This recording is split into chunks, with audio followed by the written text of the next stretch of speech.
Our fans really want to be a raider. We see the feedback, we see the amazing cosplay our fans do, so we really wanted to provide them something that they really want, and we think that they're really going to enjoy it.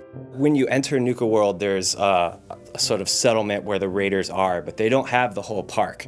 So there's all these other lands occupied by different monsters and enemies that you have to go in and take for the raiders, take for your gangs, and conquer, and then move your gangs into so that you can have the whole park for your raider territory. We have Nuka Town, USA, which is where the raiders are sort of living when you first get there. Nuka Galaxy, which is sort of like the future that they would envision in the Fallout universe. We have Dry Rock Gulch, which is sort of Wild West town.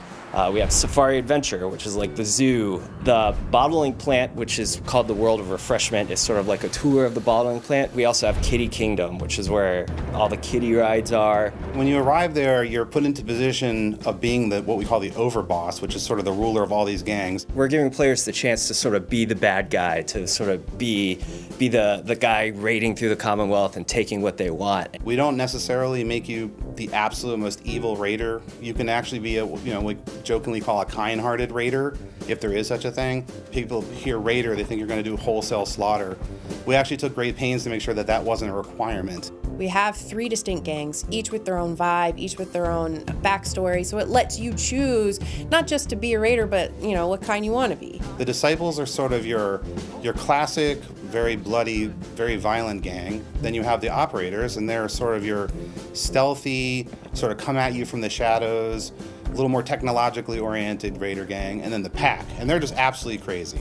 We had one of our concept artists go through and develop a lot of the different armor. The ones who are more bloodthirsty have more violent shapes and more rough edges, and the ones who are more clean cut and efficient have a more stylized look. So in the end, your overboss should look totally different than someone playing down the street from you.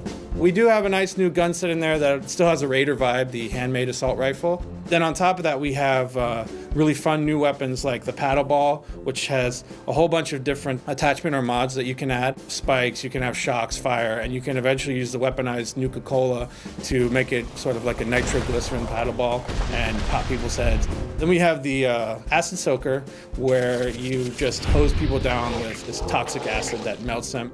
The thirst zapper, which is the weapon that you saw in the Nuka Girls pinup posters, that you get early on in the add-on. You can mod that as you discover the secrets of how they've weaponized Nuka-Cola and turn that into a really devastating weapon. I'd say that this is a great capper on the whole experience in Fallout 4.